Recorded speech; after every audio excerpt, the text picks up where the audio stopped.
Hola, muy buenos días a todas y a todos. Sean muy bienvenidas, bienvenidos en la continuación de las conferencias del Centro Internacional Miranda, acá en los espacios de la Casa de la Historia Insurgente Bolívar Chávez del Centro Nacional de Historia. Por supuesto, aprovechamos para agradecer al profesor Alexander Torres Iriarte y a todos los trabajadores del Centro Nacional de Historia por poner a disposición de el CIN estos espacios para el desarrollo de nuestras actividades semanales. Por supuesto, también el saludo de la ministra del Poder Popular para la Educación Universitaria, la doctora Sandra Oblita, quien constantemente está pendiente de las actividades del centro y nos ha insistido en que debemos mantener este tipo de actividades los días miércoles, para lo cual, por supuesto, los y las invitamos. El día de hoy tenemos una conferencia que el profesor ha titulado La Doctrina Humanitaria Integral de Sucre, pero que en todo caso nosotros lo que queremos es mostrar la dimensión histórica de Sucre, ¿no? Antonio José de Sucre en la historia.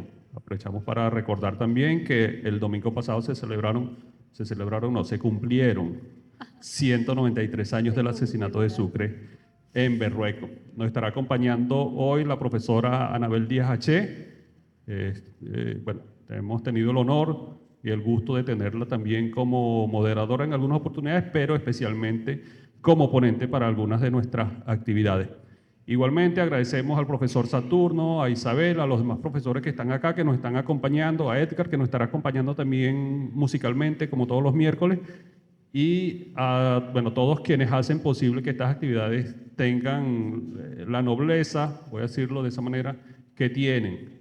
Queremos seguir llevando el mensaje del Centro Internacional Miranda, que no es otro que el mensaje de todos y todas las venezolanas y venezolanos. Así que, Anabel, con esta introducción te doy la palabra para que presentes a nuestro autor y a nuestro conferencista de hoy, y bueno.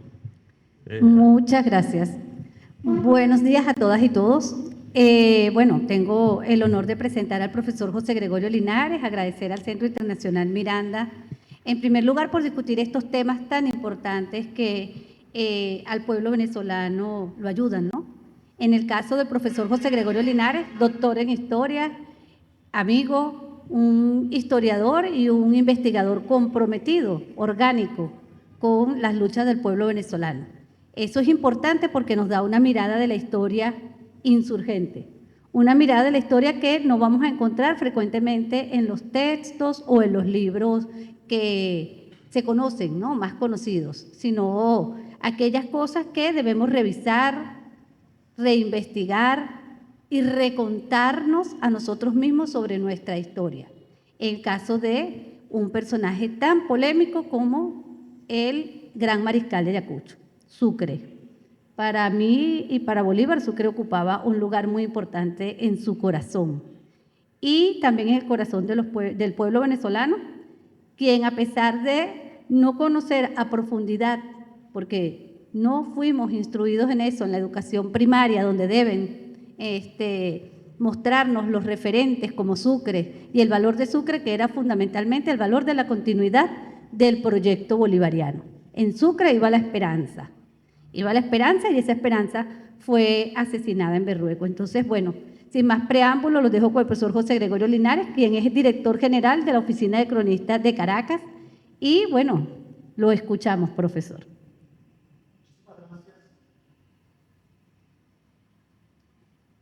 Perdóneme.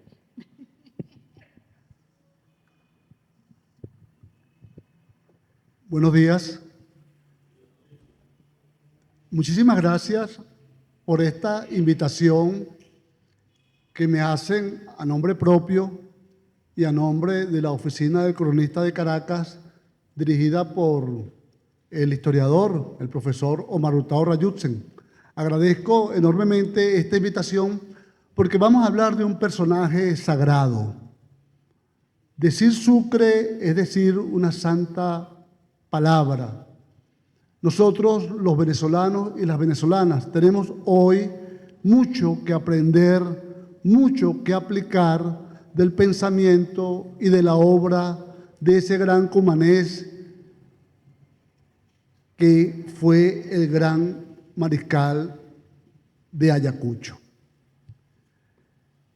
En la carta que Bolívar le envía a Simón Rodríguez desde Pativilca en enero de 1824, él le dice: usted formó mi corazón para la libertad, para la justicia, para lo grande y para lo hermoso.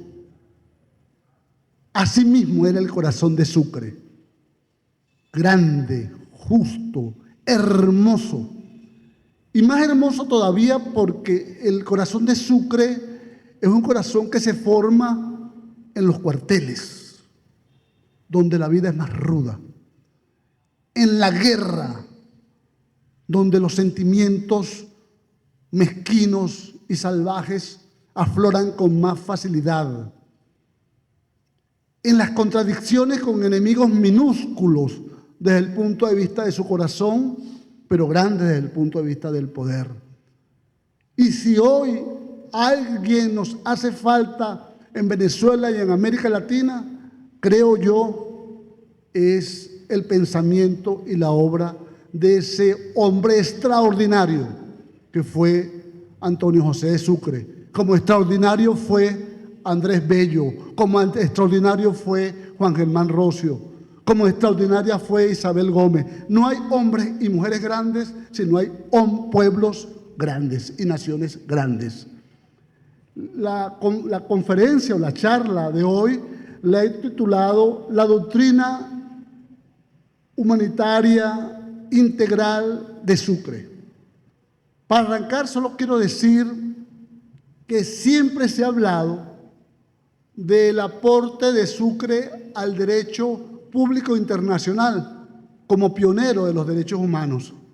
Pero si uno revisa cuidadosamente la obra de Sucre, uno se percata de que fue un pionero en la defensa de los derechos humanos en todas las facetas, no solamente en la militar, sino en todas las facetas. Repito, Sucre hoy nos invita a seguir luchando. Y yo voy a comenzar repitiendo un texto de mi amigo Eduardo Medina Rubio, en este texto hermosísimo que se llama Derechos y Luchas, que es como si estuviera hablando Sucre para estos momentos. ¿Qué nos dice Medina, Eduardo? ¿Qué es lo que nos diría Sucre?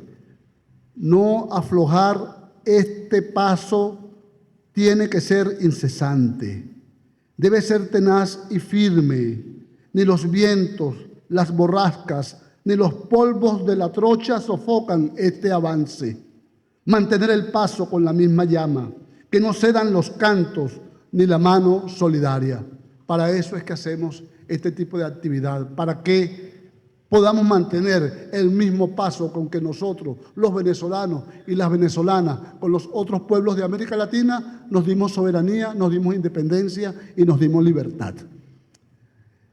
Entonces hemos dicho que vamos a hablar de la doctrina humanitaria de Sucre. Yo voy a exponer 6 aspectos, dejando cientos de aspectos, pero he querido concentrarme en los aspectos que a mí me parecen más importantes para este momento histórico. 1. Voy a hablar del Tratado de Regularización de la Guerra y su importancia desde el punto de vista del derecho internacional. Ese derecho internacional que está siendo violado hoy por las potencias que no creen en los derechos humanos. Luego voy a hablar de la defensa de Sucre de los pueblos indígenas, aspecto que ha sido muy poco tratado, o en todo caso socializado. En tercer lugar, la defensa que hizo Sucre de manera intransigente de los pobres, de la mujer y de la infancia, de los niños y de las niñas. En cuarto lugar, voy a hablar de un aspecto también importantísimo, sumamente importante, que es el humanitarismo penitenciario y judicial de Sucre. Luego, algo que es fundamental, la defensa de la patria americana. Y finalmente, un tema que ojalá deje de estar de moda, porque lo habremos superado, que es el tema de la corrupción. ¿Qué pensaba Sucre en relación con la corrupción? ¿Y cuál fue su ejemplo como estadista, como militar? La idea central de lo que es Sucre, desde mi punto de vista, lo resumió muy bien un historiador mexicano que dijo en una oportunidad esta frase que a mí me seduce. Él decía: Sucre es un copo de nieve sobre un charco de sangre. Y es un copo de nieve porque es la pureza en medio de lo más oscuro que hay en el ser humano, que es la violencia y es la guerra. Ahora, ese copo de nieve, esa grandeza de Sucre, lo podemos ver en cada uno de los aspectos de su vida. Porque Sucre ocupó importantes posiciones en lo militar, donde demostró creer en el derecho humanitario. En lo político administrativo, recuerden que Sucre ocupó las máximas responsabilidades en Perú, en Quito, en Bolivia. Sucre fue legislador, Sucre fue diputado, incluso fue el presidente del Congreso de la República de Colombia en 1830, y también estuvo antes, con menos edad de la que se exigía para entonces. Sucre fue un extraordinario diplomático. Sucre tuvo importante participación en el Poder Judicial. Y la labor que hizo Sucre en lo que tiene que ver con la cultura, las universidades, las escuelas, aún hoy da mucho que hablar en positivo. De manera tal que Sucre no solamente fue un militar, y no fue un militar, como algunos lo han querido ver, un militar secundón que obedecía a ciegas lo que le mandaba Bolívar. Un militar con criterio propio, con concepto de disciplina, pero con criterio propio, humanista, profundamente humanista. Ahora, para ser un humanista, para defender a los otros, para no actuar con violencia en los momentos en que tú tienes el poder, se requiere una gran sensibilidad. No hay hombre grande en las cosas grandes, sino eres grande en lo pequeño. Si eres grande en lo pequeño, serás grande en lo grande. En las cosas pequeñas donde se puede ver, se puede ver la grandeza o no de un ser humano. El 1 de abril, fíjense ustedes, el 1 de abril de 1822 escribe: la ciudadana Juana Soto, madre del mayor Torero, que ha prestado importantes servicios a la República, está en una suma indigencia. Nuestro deber, fíjense usted cómo dice, nuestro deber nos obliga a socorrerla. Sírvase disponer que mensualmente se le socorra en tesorería con 20 pesos, los cuales se cargarán sobre los ajustes de mis pagos. Había perdido a un patriota. Es una mujer humilde. Y entonces él, imagínense ustedes, estamos hablando del 22, al frente de la campaña del sur, dirigiendo un ejército de pueblos, se acuerda de la madre de un militar compañero de armas. No la deja olvidada. Su corazón se conmueve ante el dolor de esta mujer. Y en carta a Bolívar, del 12 de abril de 1826, dice: me dijo usted 2 o 3 veces que del 1.000.000 de pesos que decretó esta Asamblea General al ejército, me tocaban 25.000 pesos, me tocaban a él. y yo los he ofrecido a las viudas e hijos de los soldados colombianos que murieron en la batalla de Ayacucho. Dime tú, si ahí no hay un corazón extraordinariamente noble, que en ese momento en que recibe una suma enorme de dinero en recompensa por su labor, dice, no, yo voy a darle esa suma de dinero a las viudas de aquellos que se inmolaron en el campo de Ayacucho, que fueron unos cuantos. Entonces, estamos en presencia de un hombre superior. Primero, el Tratado de Regularización de la Guerra. La respuesta de los pueblos ante la ferocidad del colonialismo no puede ser otra que la defensa. Cuando Miranda capitula, se ve en la necesidad de capitular, porque había pensado ya irse a Cartagena para retomar la lucha. La respuesta que da el invasor es la matanza, la cárcel, la violación de los derechos humanos de manera sistemática. Y la respuesta que le da Bolívar es la guerra popular, el decreto de guerra a muerte. Pero es terrible porque es el pueblo que se está matando unos contra otros. Y entonces cuando se da la oportunidad, porque en España la situación cambia favorablemente hacia la República, y España propone un armisticio que es maravilloso, quiero aprovechar para decir, es maravilloso porque en el armisticio ellos primero querían llamar a Bolívar capitán de los ejércitos. Y Bolívar dijo, no señor, yo no soy ningún capitán de ningún ejército, yo soy el presidente de la República. Y entonces España inmediatamente, aunque no reconoce la independencia, lo llama presidente de la República, entonces que es la República de Colombia, conformada por lo que hoy es Venezuela, lo que hoy es Colombia, lo que hoy es Panamá, lo que hoy es Guayana, no nos olvidemos de eso, y lo que hoy es Ecuador. Y lo llama presidente. Y entonces Bolívar y Sucre deciden que, bueno, esta guerra no podía seguir siendo cruenta. Y entonces diseñan, uno el armisticio, que nos benefició, y otro el Tratado de Regularización de la Guerra. Este tratado, dijo Bolívar en la biografía que escribió de Sucre en el año de 1825. Fíjense qué lujo. Siendo Sucre un subalterno en términos militares, Bolívar tuvo la grandeza de escribir el resumen sucinto de la vida de Sucre. Fíjate que eso habla muy bien de Bolívar, que un superior se fije en un militar o en un civil y diga, voy a escribir su biografía porque es grande.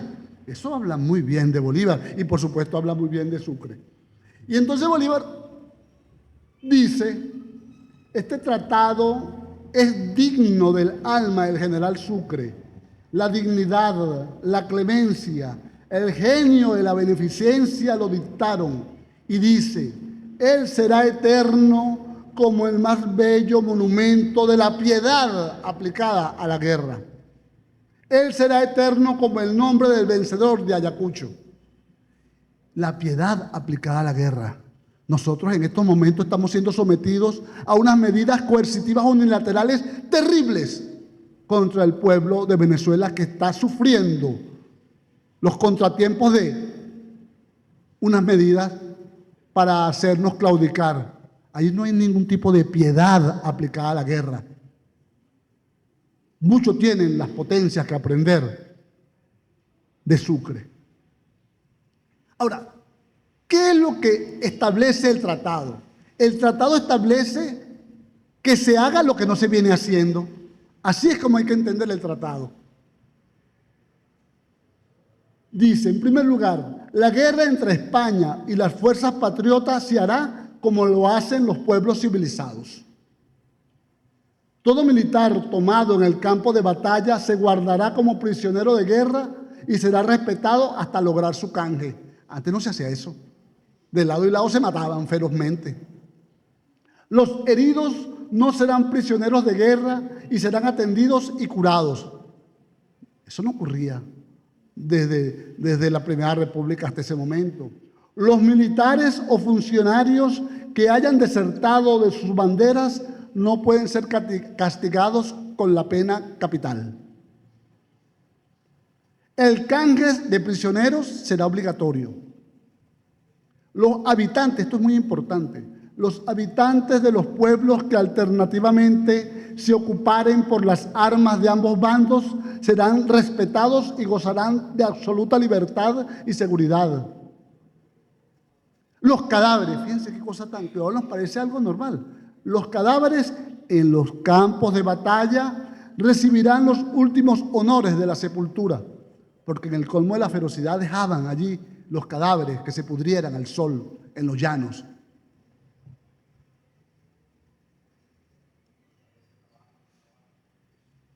Eso lo hizo siempre. No solamente lo hizo, Sucre fue un convencido de que había que actuar con grandeza frente al enemigo.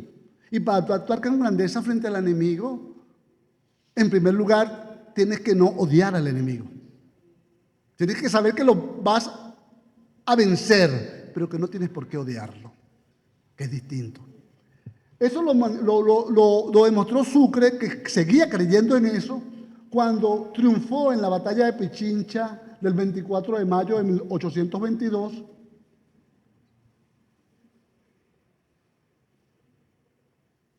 que dio la libertad a Quito, hoy Ecuador. Eso lo demostró en la batalla de Junín, que aseguró la independencia del Perú. Eso lo demostró en la batalla de Ayacucho, que dio la independencia a toda América del Sur. En todos estos casos le propuso al vencido una salida decorosa. Le dijo su principal enemigo después de Ayacucho, cuando vio lo que le proponía, tan joven y con tanta grandeza. Esa grandeza de Sucre, nosotros tenemos que incorporarla a nuestra manera de sentir, incorporarla a nuestra manera de vivir, a nuestra manera de ser. Y luego esa manera de pensar de Sucre la puso en práctica en una batalla de la cual se habla muy poco, que es la batalla de Tarqui.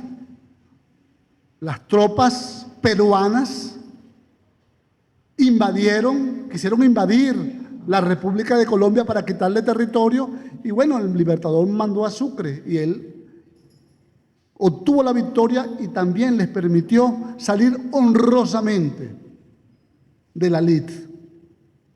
Ahora, fue grande Sucre en la guerra, pero solo fue grande en la guerra.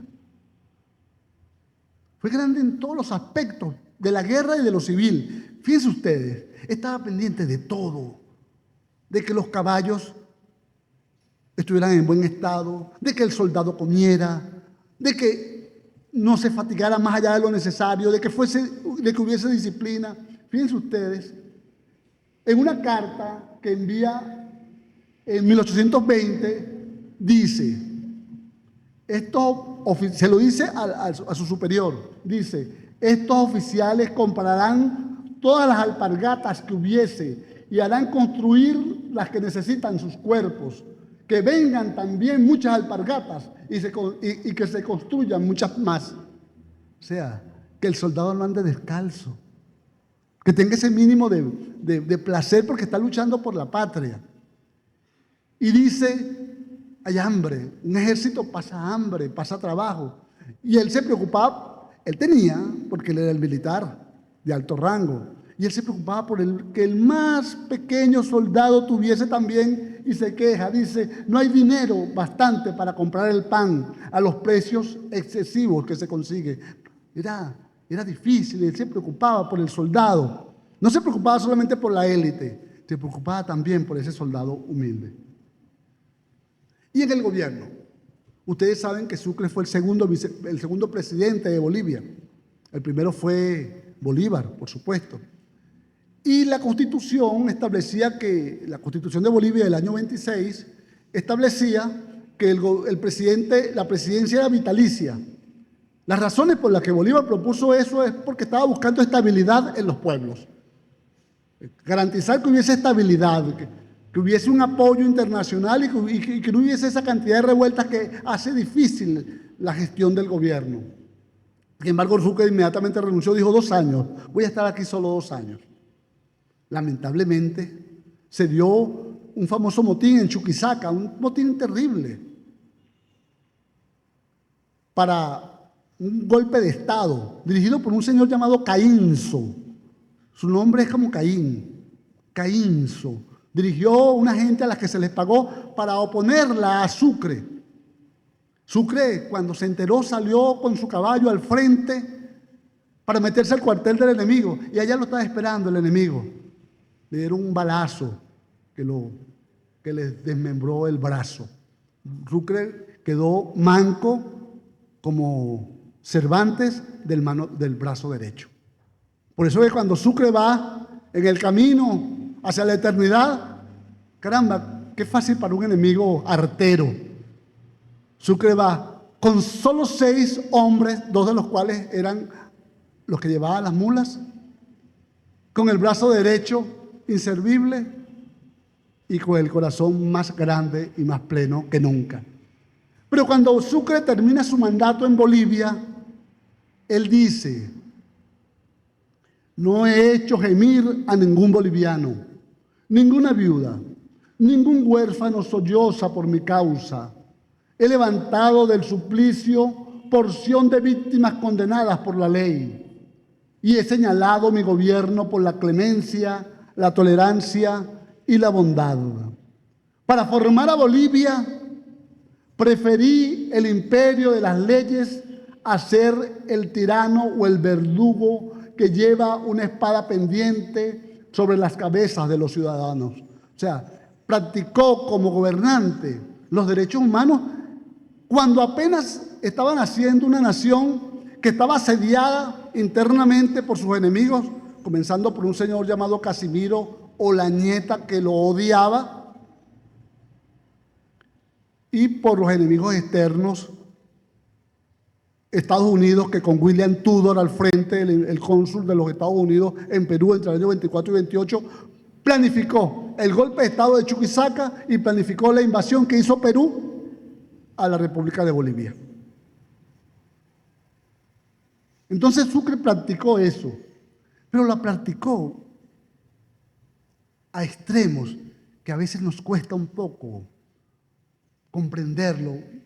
Por eso es que es importante estudiar a los grandes, para subirse unos centímetros de estatura en lo espiritual, para intentar comprenderlos, para intentar emularlos. Estaba Sucre en Bolivia como gobernante y comenzó, ustedes saben que hubo una campaña terrible contra Bolívar, una campaña más feroz, la que hicieron desde las imprentas, la élite suramericana, más feroz que la que hicieron los mismos españoles y los mismos promonárquicos y realistas en tiempo de la lucha. Esa campaña feroz, después del año 24, se dirigió a los principales líderes de la República de Colombia, a los que querían la unidad de la República de Colombia, cuyo proyecto es la suprema felicidad posible, la mayor suma de felicidad posible, la mayor suma de seguridad social y la mayor suma de estabilidad política. Y entonces comenzaron, ustedes saben que un pueblo, si no lo formamos, por eso es tan importante la formación, no se aprende de manera espontánea, no es que tú te colocas en un sitio, dices on y te vienen los conocimientos. No, tenemos que ponernos a estudiar y cada uno de nosotros tiene que ponerse a estudiar y enseñar, y a estudiar y aprender. Este trabajo que está haciendo el Centro Internacional Miranda y que estamos nosotros haciendo también en la Oficina del Cronista de Caracas es muy importante. Ayudar a formar a nuestro pueblo y formarnos con nuestro pueblo. Entonces estaba el hombre confundido. Parece ser que no le habían pagado algo. Y entonces el hombre, que estaba un poco enfermo mentalmente, decidió matar a Sucre. El señor se llama Valentín Morales Matos. Y entonces se dio cuenta, por un amigo que tenía en la casa donde vivía Sucre, que no había muchos guardias, que aquello estaba desprotegido. Y entonces se ocultó, se metió, se ocultó, se metió a la habitación donde estaba Sucre con un puñal para matar a Sucre, porque no le habían pagado algo. Fíjense la miseria, ¿no? Y con toda la bulla de los medios de comunicación. Creo que el periódico de entonces se llamaba El Nacional. Y entonces el hombre se fue con su cuchillo, pero lo que no contaba el hombre es que siempre detrás de un líder hay gente del pueblo que lo protege. Y cuando se mete con el puñal, alguien le sostiene el puñal inmediatamente. Consejo de guerra. Él dijo que venía a matar a Sucre. Inmediatamente en la madrugada, consejo de guerra. Condena, pena de muerte. Antes de que se ejecutara la pena de muerte, llegó la madre de Valentín Morales y le dijo: mi hijo tiene problemas de orden psiquiátrico. En su momento, está loco. Se ha dejado llevar por las bullas de la prensa. Yo quiero pedirle, era una anciana, que usted perdone la vida de mi hijo. Le ruego que perdone a mi hijo, que estaba convicto y confeso. ¿Qué hizo Sucre? ¿Qué hizo Sucre? Le prometió que le iba a perdonar la vida a su hijo. Al día siguiente intercedió, porque como presidente tenía derecho al indulto de la pena, e indultó a Valentín Morales Matos. Cuando Matos va en el camino, está hacia fuera de la ciudad. Se va, caramba, en condiciones difíciles. Bueno, pero alegre porque había logrado salvar su vida, gracias a su madre. Y revisen las alforjas. Sucre le había metido 200 pesos para que pudiera salir adelante. Ese es Sucre. Defensa de los pueblos indígenas. Casi nunca se habla de este aspecto que es tan importante en la vida de Sucre.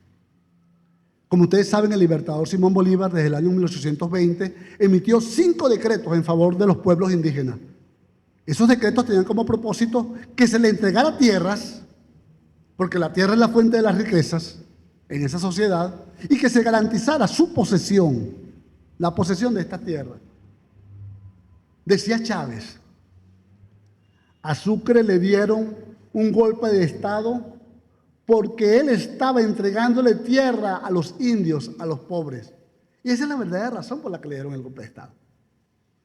Y entonces uno investigando se encontró, bueno, ¿y qué fue lo que propuso Sucre que molestó tanto a los gamonales, a los terratenientes, a eso que Mariátegui luego cuestionó en su maravilloso libro titulado 7 ensayos de interpretación de la realidad peruana? ¿Qué fue lo que les molestó?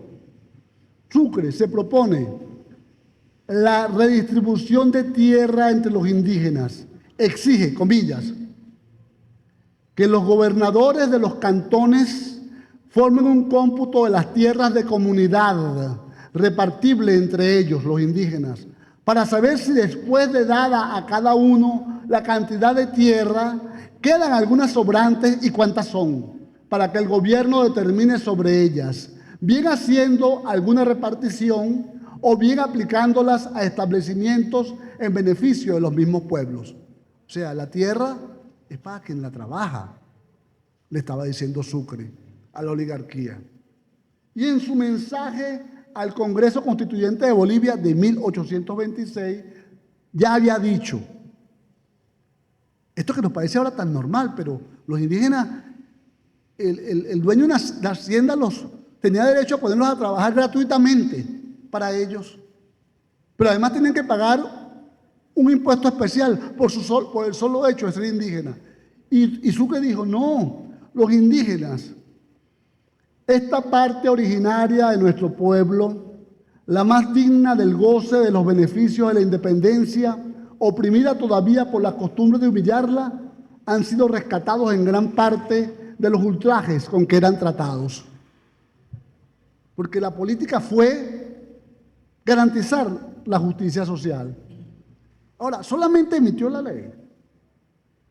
No dijo el qué, pero dijo el cómo. Es muy importante decir el cómo, porque si no la ley termina siendo palabras muertas. ¿Qué dijo?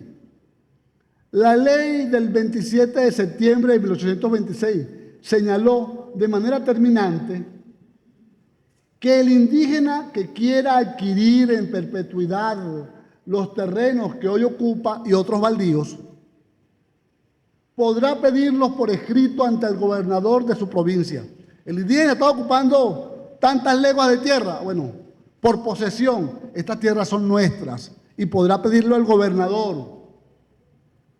Y la ley del 27 de diciembre de 1826 señala, artículo 4, atención, los terrenos que adjudiquen a los indígenas tendrán invivito la calidad de no poderse enajenar hasta pasado 10 años y con la misma se transmitirán a los hijos y demás descendientes, para garantizar que no solamente estos grupos de pueblos originarios, estos pueblos tuvieran sus tierras, sino también sus descendientes. Fíjense, es garantizarle la calidad de vida.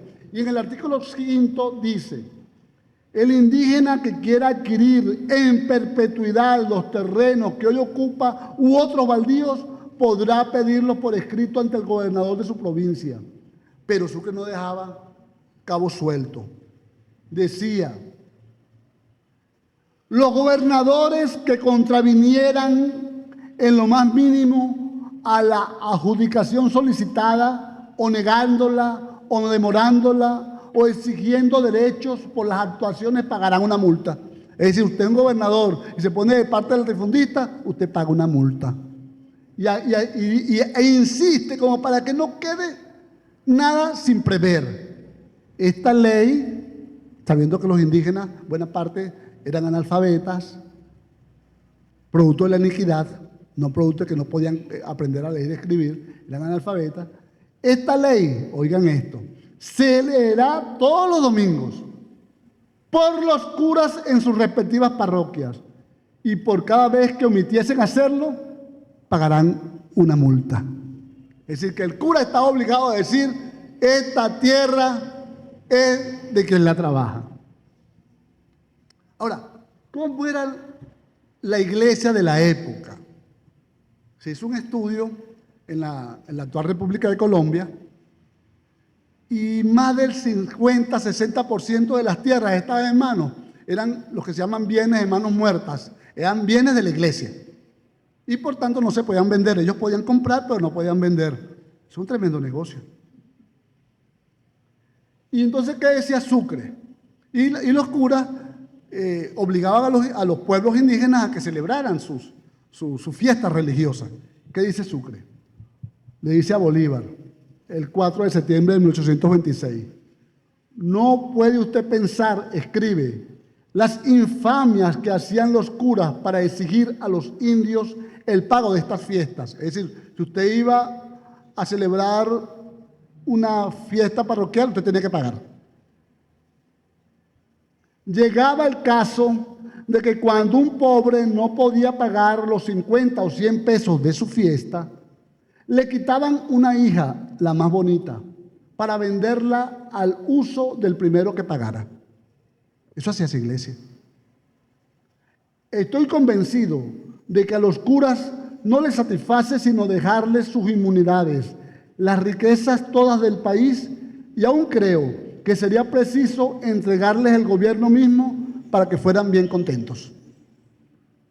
Fíjate qué crítico. Y por supuesto incautó los bienes de parte de la iglesia para convertirlos en escuelas, hospitales y universidades. Y estableció buenas relaciones con aquellos curas que estaban dispuestos a servir a la patria. Defensa de los pobres. ¿Qué hizo Sucre? ¿Por qué ese hombre se escondió y le quitó el puñal al asesino?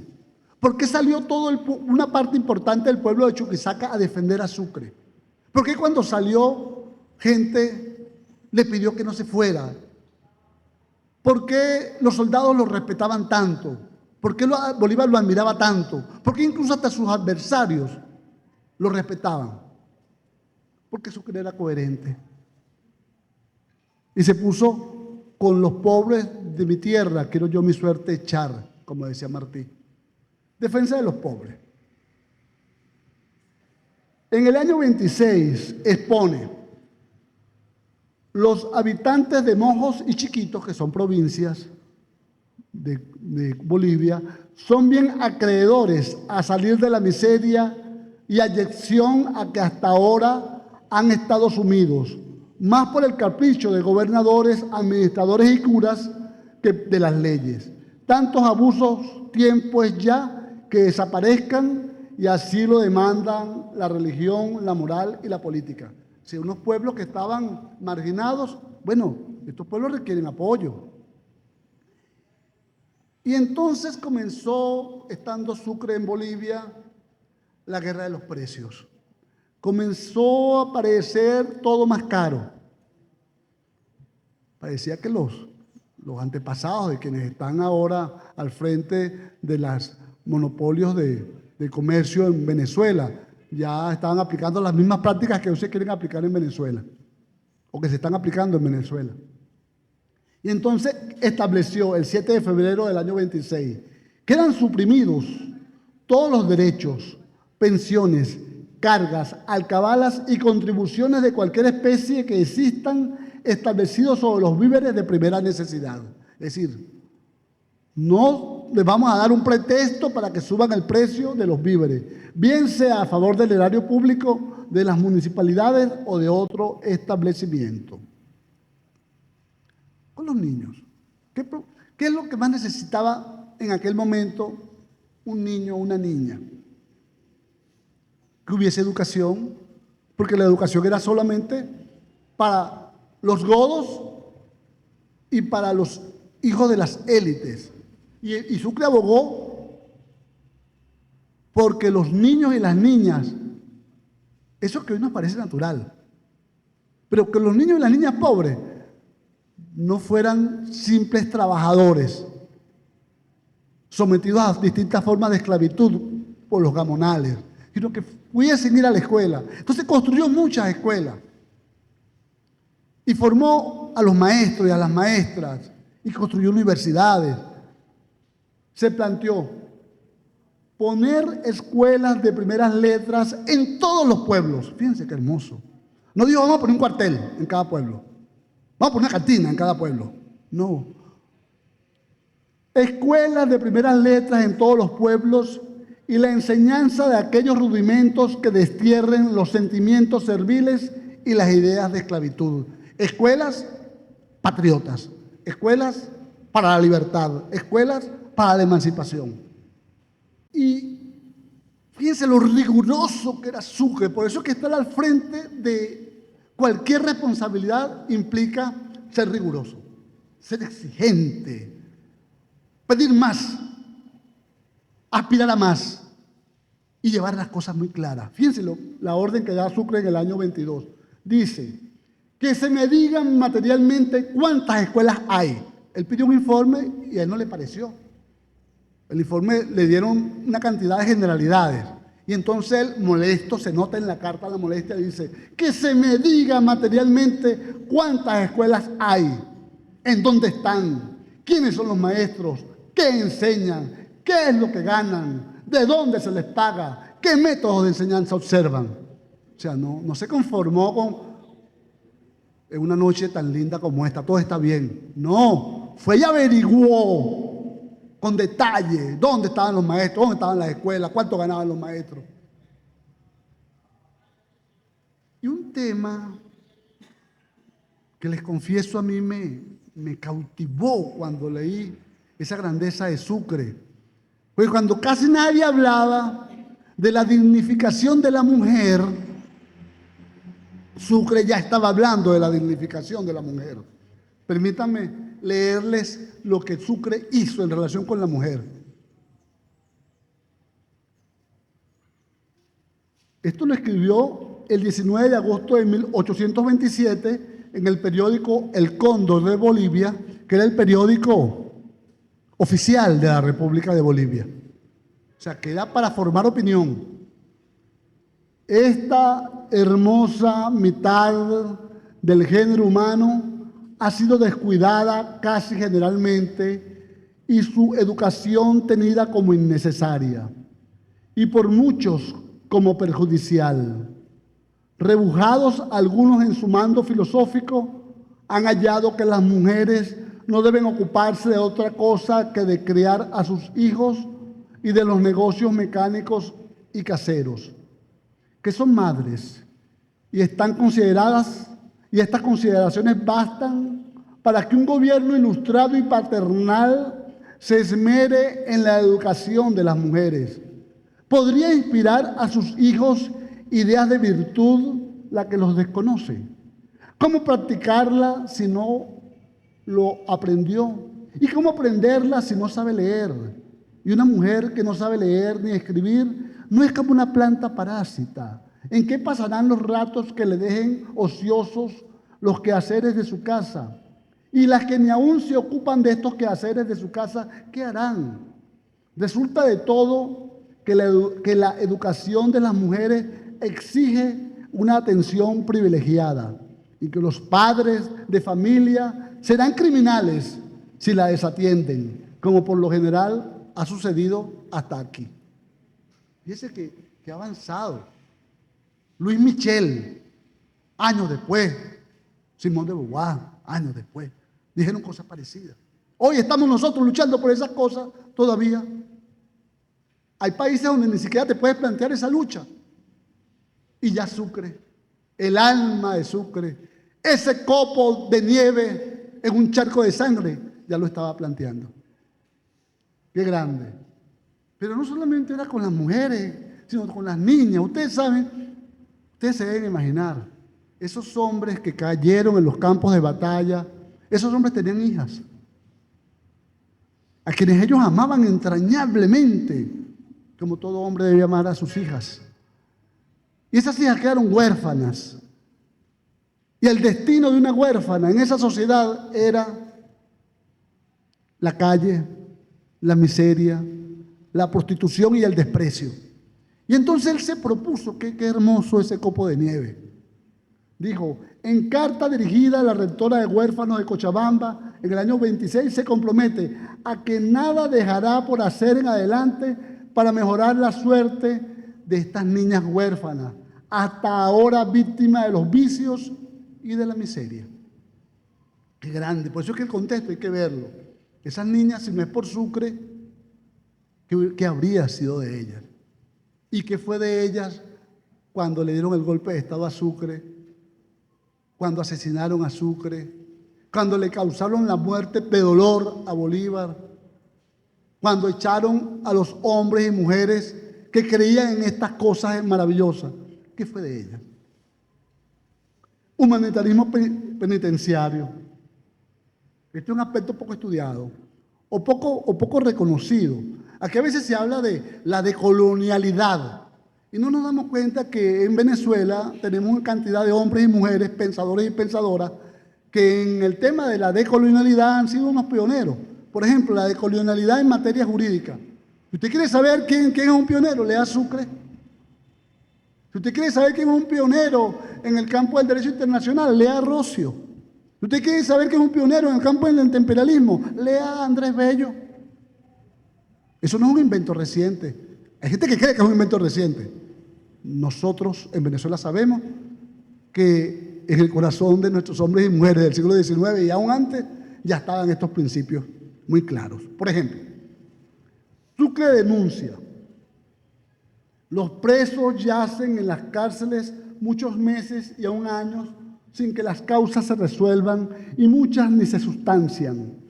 Las civiles sufren los mismos retrasos que las criminales y de aquí el clamor general de los litigantes y las quejas diarias que dirigen al gobierno contra los jueces. Y esa es la mucha gente presa a la que no se procesaba. Ojalá las mafias que aún existen en América Latina y en Venezuela, que aún existen en contra de los postulados de la revolución, leyeran a Sucre, estudiaran a Sucre. ¿Y qué propuso Sucre? El trabajo productivo en la cárcel. Dijo, los presos deben trabajar. No dijo los privados de libertad, los presos, los prisioneros debían trabajar. Y parte de lo que obtuvieran era para su beneficio y para beneficio de la sociedad. Si el gobierno si el gobierno tuviera fondos de qué disponer, fácil les será preparar las cárceles de manera que los presos trabajasen dentro de ellas mismas para mantenerse. Oye, vale, es que nada más con esto. ¿Qué piensan ustedes? Levanten la mano los que estén de acuerdo. Nada más con eso estaríamos resolviendo buena parte del tema de los presos en cualquier país del mundo. Se establecerán en el presidio algunos oficios que el gobierno protegerá. No existirán los planes. Y se procurará inclinar a los presidiarios a que los aprendan, y los que sepan alguno los ejercerán precisamente, siendo la mitad de lo que ganen para ellos y la otra mitad para el establecimiento. Oye, mira, aquí está la solución. Ahí tenemos una solución vieja, antigua, de Sucre. Por cierto, otro de los pioneros en el derecho penitenciario fue Francisco de Miranda. Defensa de la patria. Antepenúltimo punto. En el año 1825, ustedes saben que ya Sucre estaba como presidente de Bolivia, y entonces de Brasil, el emperador mandó a un ejército para invadir una zona que se llama Chiquitos, que está en la frontera con Bolivia. Y mandó a un militar llamado Araujo. Y ustedes saben que todo invasor es prepotente, todo invasor es irrespetuoso, todo invasor tiene el corazón lleno de hiel y su propósito es la muerte, causar cualquier forma de genocidio. Los invasores brasileños, dirigidos por el coronel Manuel José de Araujo, exigieron a las tropas patriotas dirigidas por Sucre abstenerse de regresar al mencionado territorio, pues si lo hicieran, ellos ocuparon un territorio, la gente salió y entonces ellos escribieron así, altaneros, que si los bolivianos volvían, desolarían la ciudad misma, de la cual no dejarían sino fragmentos de lo que fue para memoria de la posteridad. No contento con esto, el comandante Araujo envió al gran mariscal de Ayacucho lo que Bolívar llamó una bárbara e insolente intimidación. Le exigió que se rindieran. Ay, Dios mío. Un invasor pidiéndole al pueblo venezolano que se rinda, que claudique, que se arrodille. Eso nunca, y eso lo hemos aprendido de Sucre. La respuesta de Sucre. Yo lo voy a leer con mucha calma. Sucre le responde al invasor de manera terminante, porque a los invasores les tienen que hablar con fuerza. Ustedes han cometido una agresión injusta, les reclama. Insiste en que este acto, comillas, es la violación más escandalosa del derecho de gentes. El derecho de gentes es el derecho internacional y de las leyes de las naciones, y un ultraje que no sufriremos tranquilamente. Enfatiza, comillas, nuestro gobierno desea el mantenimiento de la paz y de la más estricta amistad entre los gobiernos americanos, pero no teme de nadie la guerra. Poco ha que acaba de humillar 18,000 soldados de sus más orgullosos enemigos en Ayacucho, y sus ejércitos están dispuestos para hacerse respetar y castigar a los injustos. De inmediato le exige al comandante agresor que abandone el territorio usurpado y le advierte que asumiría la defensa de la patria vulnerada y pasaría a la ofensiva.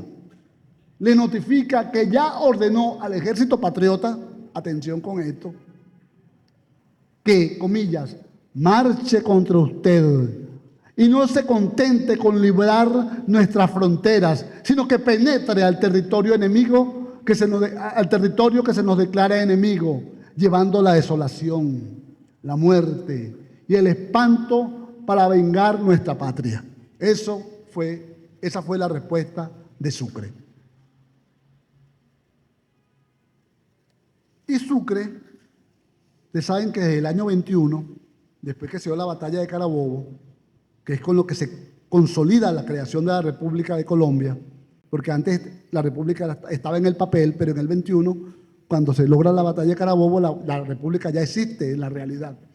Y desde el año 21, Bolívar envía delegados a distintas partes de América para ir preparando el Congreso Anfitriónico de Panamá. Pero eso que se le adelanta es un aspecto. Y ahí me emocionó ver que eso que se le adelantó a Bolívar en un mes. Porque Bolívar mandó unas órdenes a los delegados del Congreso de Panamá, pero un mes antes Sucre mandó esas órdenes que Bolívar luego las multiplicó. Fíjense lo que propuso Sucre. Ustedes saben que el propósito del Congreso de Panamá es crear una sola entidad de unión para la defensa ante cualquier ataque extranjero y para la ofensiva frente a los enemigos. Es una entidad suramericana para la defensa y para la ofensiva. Y dice, tiene como primer objetivo, propuso solicitar la formación de un ejército y de una escuadra federal, el primero de 25,000 hombres y la segunda de 30 buques de guerra. El objeto primordial de la Liga de las Fuerzas de Mar y Tierra que debe solicitarse ardientemente es, fíjense lo que se proponía Sucre, un mes antes que Bolívar, defender cualquier punto de los aliados que se ha invadido. Si invadían Bolivia, estamos juntos. Si invaden Perú, estamos juntos. Si cualquier lugar que invadan, estamos juntos. Hasta ahora no se ha hecho nada parecido de aquella época. El único que pensó en algo similar fue Augusto Calderón Sandino en Nicaragua. Segundo, expedicionar contra las islas de Cuba y Puerto Rico. O sea, vamos por las posesiones de España en el Mar Caribe. Eso ya es un atrevimiento, caramba. Primero nos defendemos en cualquier punto, pero segundo, ustedes están colocando a Cuba y Puerto Rico como su base estratégica para atacarnos. Vamos por Cuba y vamos por Puerto Rico para darle libertad y para impedir que nos sigan atacando. Y tercero, a mí siempre me ha parecido Sucre un verdadero osado. Decía, tercer objetivo, expedicionar contra España si tomadas estas islas no hicieran la paz con los confederados. Casi que provoca decir, caramba, si nosotros nos armamos y expedicionamos contra los Estados Unidos, aún no tenemos la fuerza militar, pero tenemos la fuerza ética, que es la más importante. Y las batallas se dan a nivel de lo ético y a nivel de las ideas. Vamos a expedicionar, mandando embajadores culturales nuestros a todos esos países, a esa Europa que está engañada, a ese pueblo de los Estados Unidos que está manipulado. Eso fue lo que propuso Sucre. Para finalizar, lo dejé de último, las enseñanzas de Sucre en materia de corrupción administrativa. Nosotros estamos viviendo un momento duro y hermoso a la vez. Duro porque es triste que un sector importante de la oposición haya caído en tan nivel de vileza que se haya apoderado de bienes de la nación para el usufructo personal, para su peculio individual. Pero da más tristeza, ustedes lo saben, duele más lo propio, cuando autodenominados dirigentes bolivarianos, en vez de atender el llamado de Sucre, atendieron el llamado de la codicia. ¿Qué decía Sucre? Contra la corrupción administrativa. En carta a Daniel Florencio Oliari, del año 29, le dice, fíjense ustedes lo que le dice él a Oliari, el apego al dinero solo cabe en almas mezquinas. La mía es más apegada a los respetos y consideraciones que creo haber merecido por mis servicios. O sea, si tú estás en un cargo público, tu objetivo debe ser, tu propósito es servir en el cargo público. No valerte del cargo público para hacer riqueza. Usted quiere hacer riqueza, monte su negocio. ¡Viva Sucre! Gracias. Sucre llegó a ser presidente de Bolivia en contra de su voluntad. Sucre siempre decía que no le gustaban los cargos. Hay gente que se mata por un cargo, decía Sucre. Casi como usted ve a alguna gente, le ofrecen un cargo y dice, yo me sacrifico, yo soy ministro, yo me sacrifico. Yo soy director de una empresa. Sucre fue presidente de Bolivia y fíjense la primera medida que tomó. Sucre, siendo presidente de Bolivia, determina, comillas, en una carta que le envía a Bolívar, él se queja ante Bolívar y le dice que el sueldo de 36.000 pesos señalados al presidente del Estado es enorme para un país que, despedazado por la revolución, necesita de la más grande economía en sus gastos. Ya antes le había dicho a Bolívar que él estaba de acuerdo con todo, excepto con el sueldo de presidente de 36.000 pesos, pues yo creo suficiente 20.000. Se estaba quitando casi la mitad del sueldo. Sucre, en su condición de presidente, se manda a rebajar su propio sueldo, a pesar de que luego le confiesa a él a un amigo, le confiesa que hay días, fíjense esto, porque los sueldos no llegaban, que hay días que no tengo un real, pero sin embargo vivo por la misericordia de Dios y tal vez por la de mi mujer. No era que no aceptaba porque tenía mucho, era que no aceptaba porque tenía mucha alma, tenía mucho corazón, tenía mucha probidad, tenía mucha grandeza. ¿Cuánto falta le hace a alguna gente? ¿Cuánta falta nos hace a todos pasearnos por este Sucre? Que nos han ocultado, que nos lo han querido hacer ver como un hombre que simplemente era un militar secundón. Él decía que era muy importante, estamos terminando, escoger bien a los servidores. La buena o mala elección de los empleados es de una trascendencia fatal al bien general. Los ciudadanos que han de optar los destinos, es decir, los empleos, tendrán como cualidades especiales. Fíjense las cualidades. Perfil de cargo. 1, capacidad para desempeñarlos. Primer elemento, perfil de cargo. 2, ser americanos y de patriotismo conocido, ser patriotas. 3, una honradez justificada. Y el interés debido por el gobierno, perfil de cargo. Para finalizar, yo diría, en estos momentos, más que nunca, estos momentos difíciles que atraviesa Venezuela, que está siendo sometida a medidas coercitivas unilaterales, Venezuela que sabe que la lucha se está dando en lo simbólico. Por eso la campaña contra Bolívar, la campaña de descrédito contra Bolívar, a la que tenemos que oponernos de manera sistemática. Por eso la campaña de desconocimiento en contra de Sucre. Afortunadamente hay gente que está haciendo un trabajo muy bueno acá en esta institución.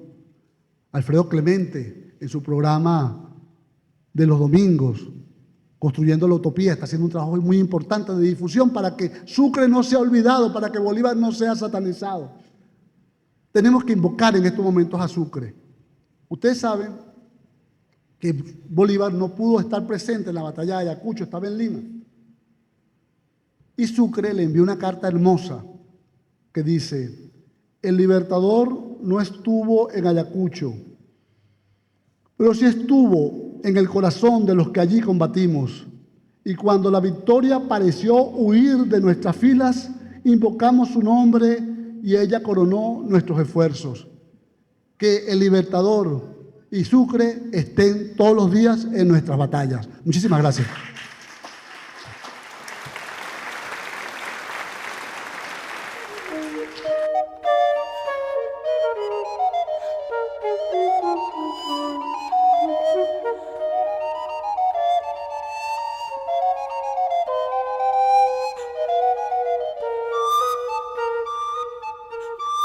Thank